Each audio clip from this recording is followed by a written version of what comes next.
Hi, Adele. How are you? I'm doing well, thank you, Ray. Great. How are you? I'm doing fine, too. So, you've only been here a couple of months. I would be interested, I'm sure everyone would be, about your observations so far about our wonderful city of Salinas. And it is indeed a very beautiful city, Ray. My observation so far is, will include that I have met numerous people around the city who have been very welcoming. They've been very helpful. And overall, I see just a majority of people who care very much about this city, and they want to help the police department succeed. Mm-hmm. Yeah. Of course, we do have some major issues that I'm looking at, including the violent crime rate. Right. In order to address that, of course, we need to do something about our staffing. Okay. Before we get into the details of that, I probably should ask you, so that people all know, sort of how did you end up in Salinas? Your career, background, and why you chose our city? Well, I'm actually from the Bay Area, and many people have come to learn that I've spent my entire law enforcement career in South Texas, in the city of Corpus Christi. Good name. It is, Corpus with an S. Yeah. So I actually am from the Bay Area, a town called San Lorenzo. My father is also from the Bay Area, but my mother was born in King City, and she graduated from Santa Barbara High School, class of 1956. But apart from her time in the south part of Monterey County and Santa Barbara, pretty much my entire family has been raised in the Bay Area. And my father's side is originally from Puerto Rico. That's where I get my last name. I mention that because it seems to be a very, very common question that I get around town, and that's how to say my last name, Frese. I grew up one of 7 children. Wow. And I attended Royal High School, and I went on to a community college, Chabot College. During that time, I worked full-time in San Francisco in Union Square. And at that time, I decided that I wanted to join the Marine Corps. And I did that for 4 years, active duty. I had an 8-year obligation overall. I enjoyed that very, very much. I learned quite a bit about people from all walks of life. And I'd say it was a very good foundation for making me primed for police work. Were you stationed overseas as well? Yeah, so one of my duty stations was in Corpus Christi. That was my introduction to South Texas. Before then, I had no idea where it was. I had never heard of the city before. Coincidentally, I ended up making a 20-year career in policing there, but that came later.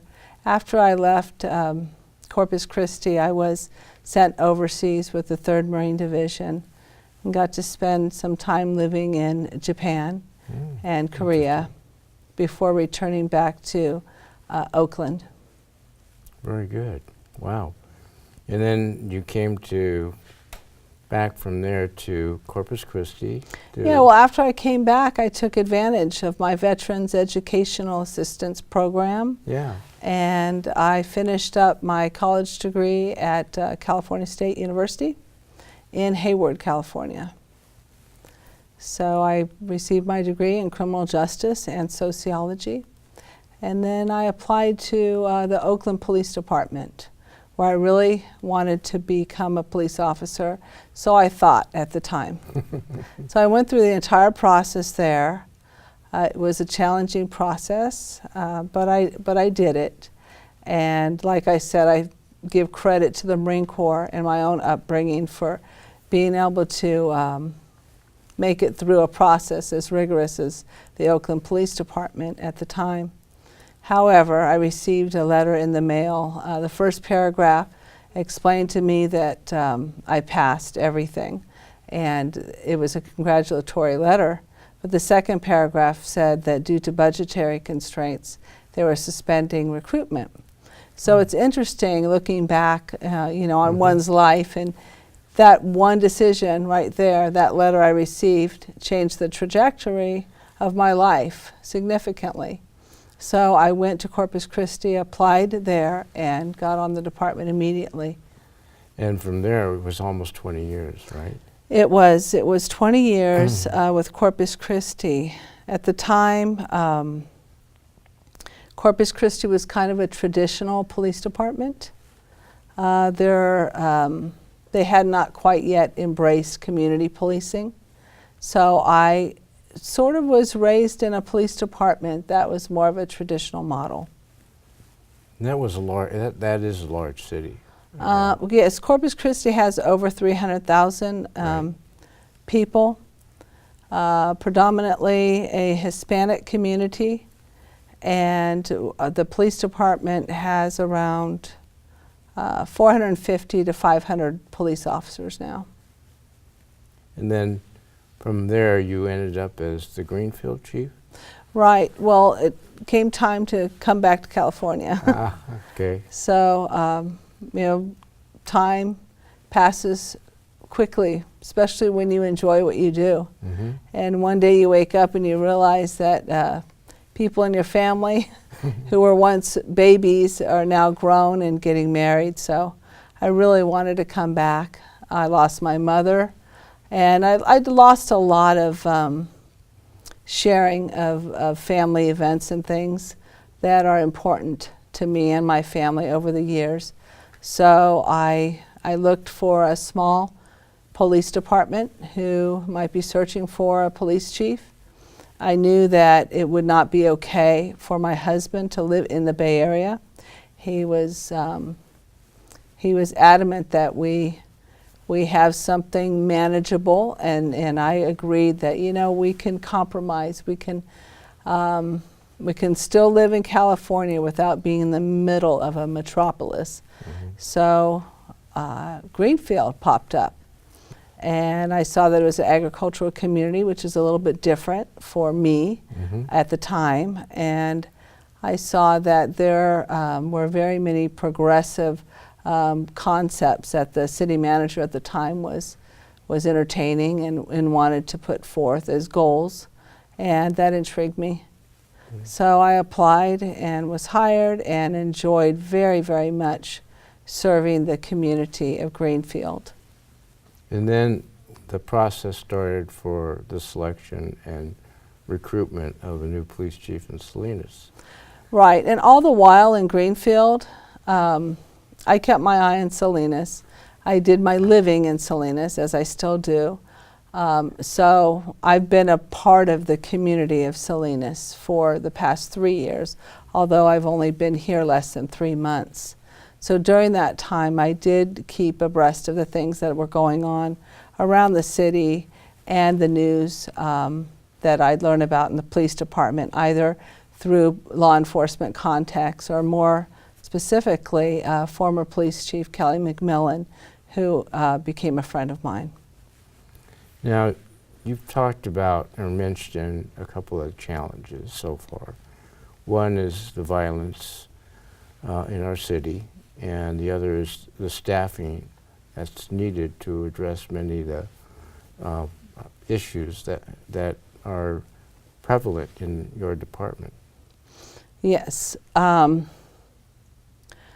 I do, I have to say, whenever I searched about the city of Salinas and I would hear, I would read things about Salinas and I'd hear from others around town, I have to say I didn't like the introduction to the description of our city having a component of crime always as a part of our story. So I felt pretty strongly about wanting to change that if given the opportunity. So yes, going back to staffing, that's something I realized early on. I mean, that was made known to me very well, actually by yourself and many others, Right. Our staffing has been a problem for some time. It's going to take a little while to staff up. We have 172 positions currently allowed. We currently have 135 of those filled. So we have around 35 or 37 positions that we need to hire. Without those 35 or more officers, we have to maintain a very flattened structure. So right now, almost every officer who is not assigned to the patrol division is a detective, but nearly every police officer we have serves in the capacity of a patrol officer. And the reason for that is whenever our resources are terribly strained, we have to get down to the absolutes, the absolute musts. And those, of course, are emergency calls and calls for service over the police radio. So that is why everyone was moved to patrol. That was done under Chief McMillan. I would have done the same exact thing. Okay. And that is put everyone in patrol, because at this point all we're doing is handling calls for service, responding to calls, and we are investigating the crimes. So we are starting to see some progress with our new recruiting strategies we're beginning to roll out. So it is a strategy, and we're taking a fresh look at everything that we do when it comes to recruiting, hiring, and the retention of our employees. So we took a close look at what are we doing for advertising. Okay.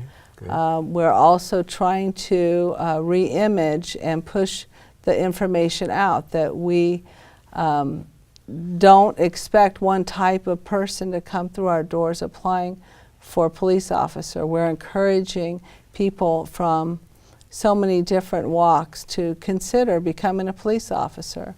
I'm sure you've heard it said before, I'm sure the audience has, and that is a police department should be reflective of its community. So that's the message we are trying to push out. We want everyone to think about it. Think about your neighbor, think about your cousin, think about someone you went to school with, your son, daughter, grandchildren.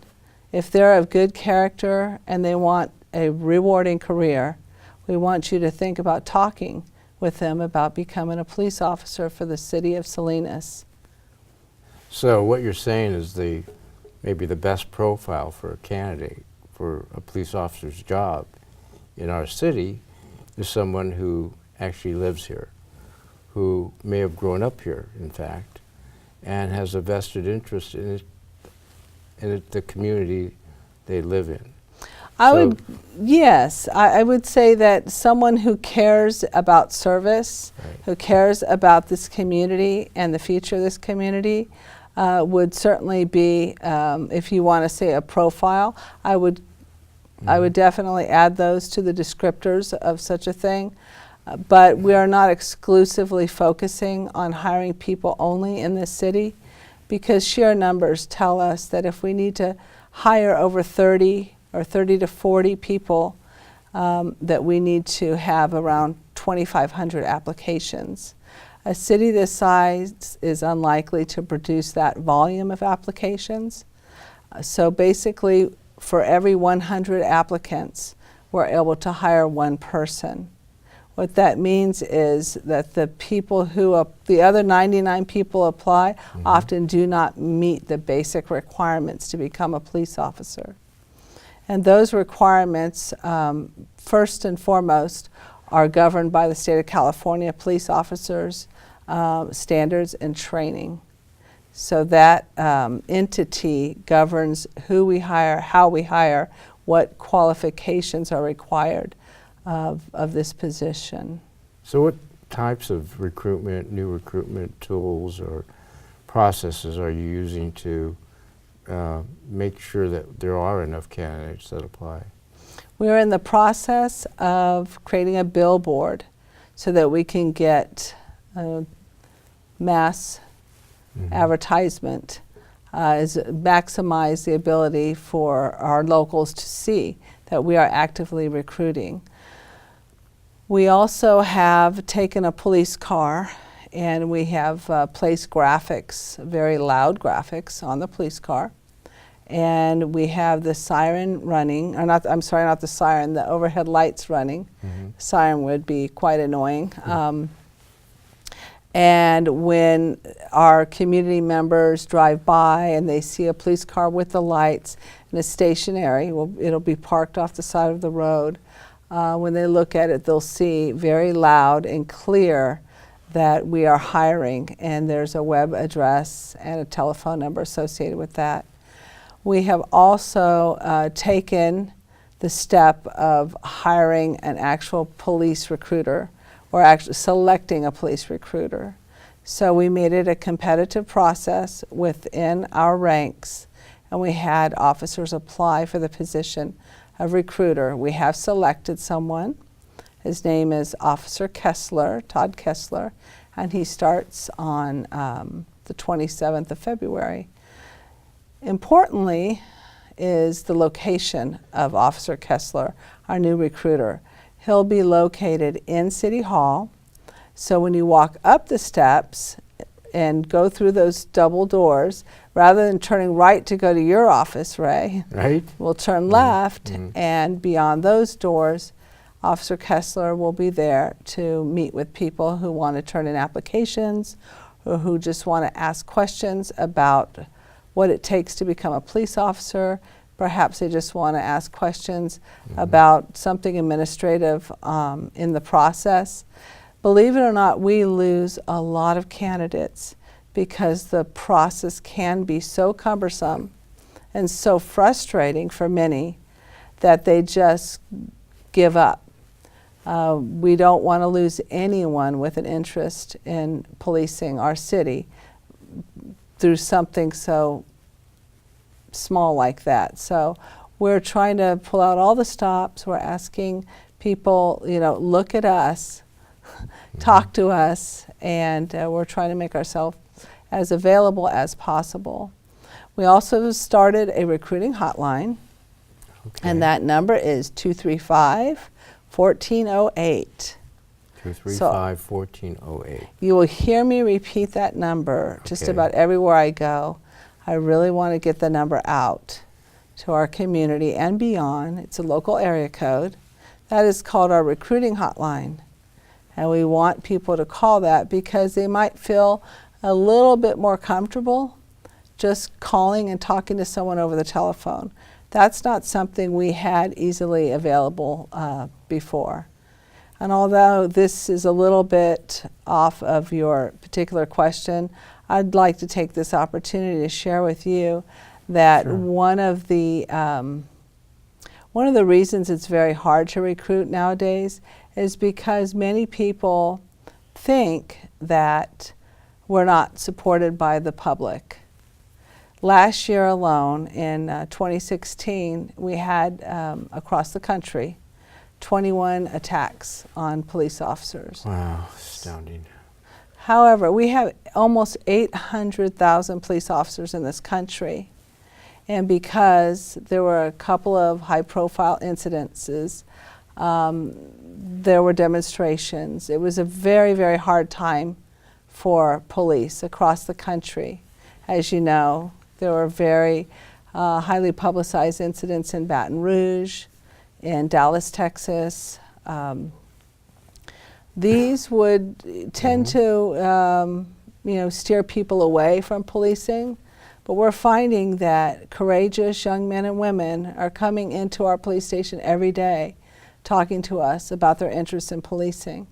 And I think it's very important to contradict these impressions that we get, the perceptions that we get. Even police officers, veteran police officers, have these perceptions that the public does not support us. Pew recently did a survey of police officers across the country. They did it just last summer. They wrapped it up in August, I believe. They surveyed 8,000 police officers from agencies with 100 sworn officers or larger at local agencies, so city police and county police, not state or federal police. And they asked what they believe was going on with all of this anti-police sentiment. And it turns out that 8 out of 10 police officers believe that the demonstrations were a part of people who have always disliked police to begin with. 9 out of 10 police officers reported that they don't believe the public supports us, nor do the public believe or truly understand or have an appreciation for the amount of risk or the type of work that we do. Mm-hmm. So, and the reason I'm sharing this with you is because the good news is none of that's true. Since 1967, the public has always reported to the Gallup polls that they greatly respect police. The majority of the public have always felt that way. Mm. In fact, in 1967, the highest approval rating of police was a whopping 77%, and we nearly beat that. Wow. Last October, the survey showed that we had a 76% of Americans reporting that they have a great deal of respect for police. And I think that's key to understanding our impediments to recruiting. So that's a message I would really like to push out to our community and all of those folks who are thinking about a career in law enforcement.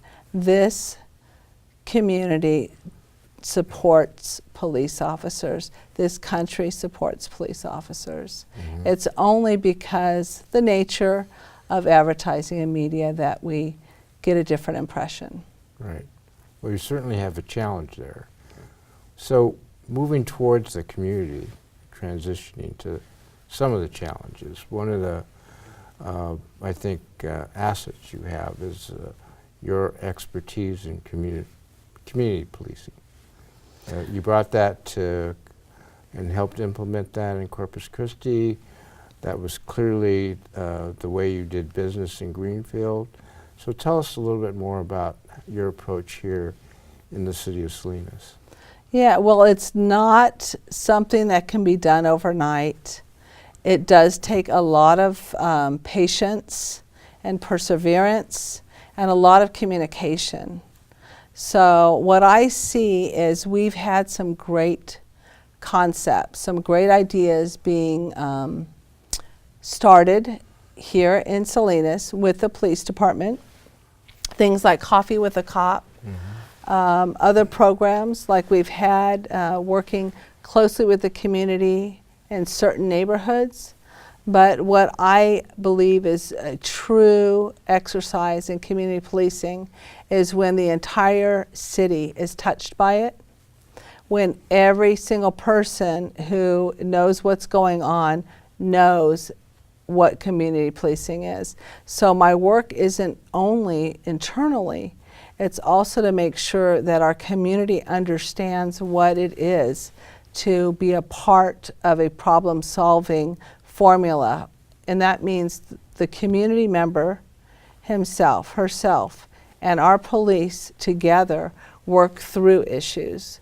So this could mean a business person, could mean an individual resident, anyone with even a small problem. For example, someone who calls the police because music or noise is too loud in their neighborhood. Mm-hmm. It has become a nuisance and they just want it to stop. They're at their wits' end. Come on, police officer, tell me what you're going to do. So rather than just taking the information and leaving and doing something mysterious with it, something or nothing at all, we actually talk to the complainant and say, well, what would you like to see happen? What can you do to assist? Can you give me some ideas as to how we can address this problem? What resources do we have right here in the neighborhood that we can garner to address the issue? And so you bring additional people into a problem to have it solved, have it addressed. That's a very minor example, but it does show that it can reach all the way to the doorstep of our residents. Something larger, of course, might be an issue with abandoned houses or something that's plaguing an entire neighborhood.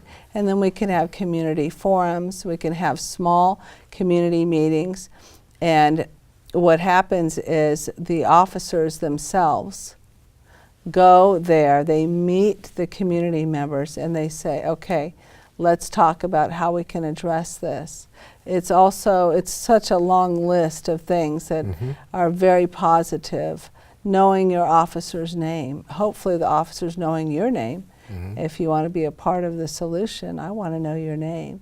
So we get to meet in a more intimate, a smaller venue, rather than the police chief showing up and hearing all of these things and then you don't see me again for 4 or 5 months, rather than the commander always being there, or even the sergeant. It pushes accountability, solvability, all the way down to the beat officer to work, you know, face to face with the residents or business owners and managers.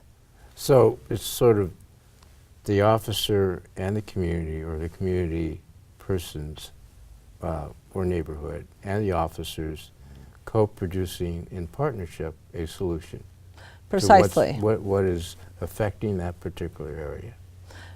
Exactly. And so a formula, a model is good to follow, but it's important that I emphasize the officer's ability to use creative solutions. That's something that's very difficult for police chiefs. Oftentimes it's scary. Yes. Because the police chief needs to protect the image of a police department, of course, as well as make sure that the officers do the right thing for the right reasons. It's scary to tell a large group of people who you don't know extremely well to go out in a uniform and just do what you think's best. But that is the paradigm shift. It's moving away from the hard and fast rules and lines and details like an instruction book, which is a part of a traditional policing department, and it's saying, you know what, let's worry less about the instruction manual and allow more on the resources that you bring as a human being to the table. Right. And that's really why it's important to value the whole person when we recruit someone and we assess them as a whole person. What all are they bringing to the table? It's actually a shame to send them out on patrol and say, we only want you to use about 15% of that because we need you to follow these instructions and forget that the other 3/4 of your assets even exist.